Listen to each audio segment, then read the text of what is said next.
How's it going, everyone? I hope you're having an amazing Saturday. The weekend's going great. There's been a trend over the last couple years of people, leaving their jobs and moving over to do things like Uber Eats, DoorDash, Lyft, Grubhub, thinking that that is some sort of business that they can operate through self-employment, which they can, but that it'll free them in terms of living the tight constrictions of working a 9 to 5 and doing the traditional route.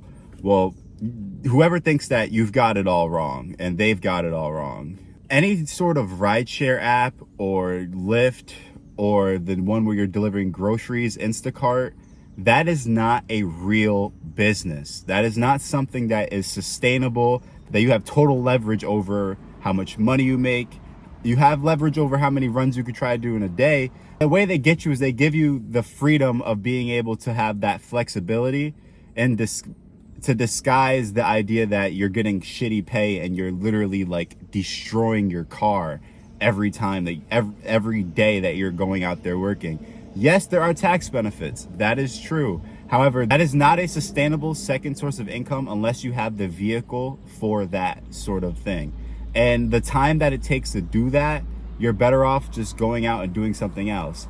Now, say, for example, you were using Uber and Lyft and all that to start your own chauffeur business, right? Like you're letting people know like, hey, I could drive you around, drop you off, do a little something like that. That's different because then you're taking the market from Uber and starting your own little market from people around your community or whatever that need rides around. And now you can become that person, do that. If you're doing stuff like that, or even taking like sponsors and be like, yo, I get a lot of people, I could put some of your, I could, got a business, I could put an ad in the back of my car or whatever and do stuff like that. If you're doing things like that while you're doing rideshare, then I could see it be having some sort of, I could see it having some extra leverage to how much money you can make and how much you can scale it. But overall, if you're just going out there, waking up every morning, just doing Uber Eats or DoorDash or anything like that, you might be making a little bit of money, but that's not sustainable. Like that, trust me, it's gonna blow up in your face eventually. If not eventually, in a really bad moment where you don't want it to blow up in your face is when it's gonna blow up in your face.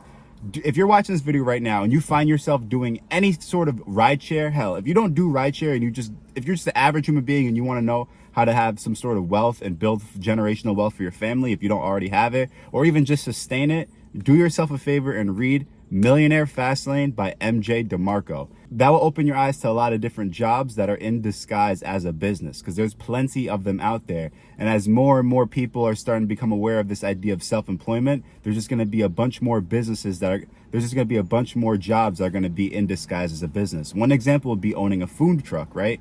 Yes, that's, owning a food truck sounds like a big, hey, I got my own food truck going. Yes, you're doing a lot of good things. However, that time management, if you don't have the people to run your food truck, you got to run the food truck for you. On top of, if you don't have money to pay for, you got to do your own accounting, you got to do your own management.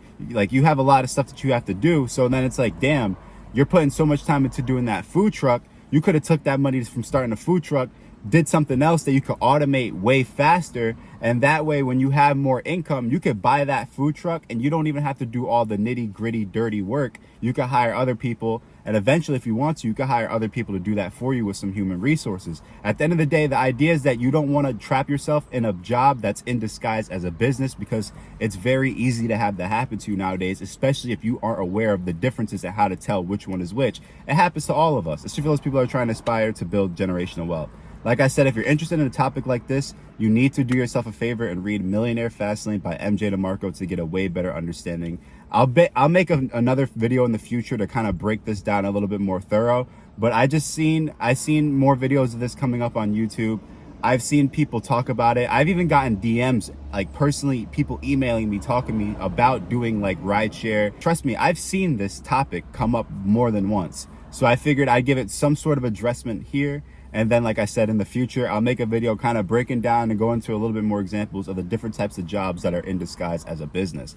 That way you can kind of steer away from those until you're in a better financial situation to take on that approach at the most efficient way, because then when you have the money to manage a food truck or a restaurant and you're not having to dedicate so much of your time, because at the end of the day, your time is the most important thing.